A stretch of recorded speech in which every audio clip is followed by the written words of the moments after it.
Déjà, je viens d'une famille anglaise qui qui sait pas vraiment parler français.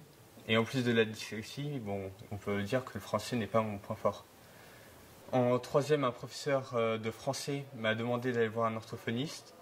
Et j'ai retardé le moment parce que j'imagine que j'avais un peu honte d'être dyslexique, d'être différent des autres. Alors finalement, je me suis rendu compte que j'en avais besoin. Alors vers le milieu de cette année, je suis allé voir un orthophoniste qui a confirmé que j'étais dyslexique et qui a rempli un dossier et qui l'a envoyé au lycée. Oui, j'ai complètement changé de regard sur mon élève dyslexique, puisqu'au début, lorsque j'ai rencontré les parents, comme j'avais eu beaucoup de difficultés à discuter avec la maman qui est anglophone et qui parle à peine français, je m'étais dit, c'est normal que Luc ait des difficultés de compréhension en français, puisqu'il baigne dans un milieu complètement anglophone. Et donc, je ne pensais pas que ça pouvait être une maladie. Et quand le bilan orthophoniste est tombé, là, je me suis dit, il y a de réelles difficultés. En plus d'être handicapé par sa langue, il a une vraie maladie et j'ai changé de regard. Mais j'étais contente de voir que maintenant, comme il le disait, moi aussi, un petit peu au début de ma carrière, c'était un mot un peu bizarre pour moi. Et lui, il disait qu'il avait honte. Ça ne m'étonne pas que certains élèves, certains ne veulent pas le PAI. PAI, c'est un parcours individualisé où il va avoir un temps supplémentaire pour faire son devoir ou une question en moins.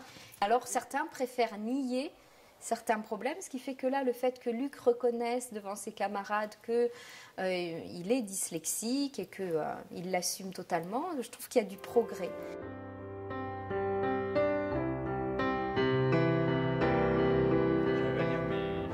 Des fois des mots, mais j'arrive aussi à écrire, mais j'ai quelques problèmes avec le et le la, le un, une. Quand j'écris vite, j'arrive à faire plusieurs fautes d'orthographe. Moi j'ai commencé en 94 et je trouve que il y en a de plus en plus. Alors parce qu'ils sont mieux détectés, mais au début de ma carrière, le mot dyslexie, je l'entendais très très peu. J'en ai toujours, je sais pas, je dois avoir 150 élèves, j'en ai toujours 10. 15 sur les 150 par an. J'ai eu de l'aide, j'ai eu des camarades qui m'ont aidé à réviser. Tout ça, ça m'a aidé. Alors on a été informés, mais très superficiellement. Dans l'éducation nationale, il y a des réunions qui ne sont pas obligatoires. C'est-à-dire que c'est sur la base du volontariat que l'enseignant assiste à ce type de réunion, de sensibilisation, ce qui fait que les uns et les autres, on n'est pas toujours à même de réagir et de savoir réellement les degrés au niveau de la dyslexie. Et puis on n'est pas assez formé, ça c'est sûr. Maintenant, grâce à l'orthophonie, je fais moins de fautes, j'arrive à lire plus facilement. Et j'imagine que si on m'avait aidé en 5e ou quelque chose comme ça, j'aurais pu peut-être rattraper et avoir une meilleure note en français qu'aujourd'hui.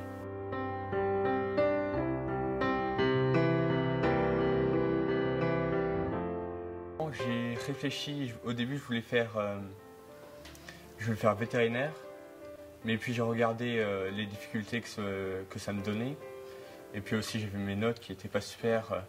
Alors j'ai décidé de me réorienter, puis j'ai réalisé que j'aimais bien travailler avec les enfants et tout ça. Je souhaite me réorienter l'année prochaine pour avoir un bac ASSP, aide service à la personne, pour m'occuper de la petite enfance. Et normalement, la dyslexie, ça ne me gêne pas pour l'instant. Mais c'est vrai que depuis qu'il y a de plus en plus d'élèves, en début d'année, quand on prend en charge une classe en tant que professeur principal, on va leur dire les élèves qui ont des problèmes de dyslexie ou dysorthographie, etc., faites-vous connaître auprès de l'infirmière et de l'administration, donnez-nous des bilans orthophonistes. C'est presque une séance d'accueil que l'on fait, mais c'est nouveau. J'ai été depuis le début professeur principal, je ne me souviens pas systématiquement avoir dit ça à mes élèves. Alors qu'aujourd'hui, le jour de la rentrée, je le dis systématiquement. Donc ça évolue, heureusement. Ouais.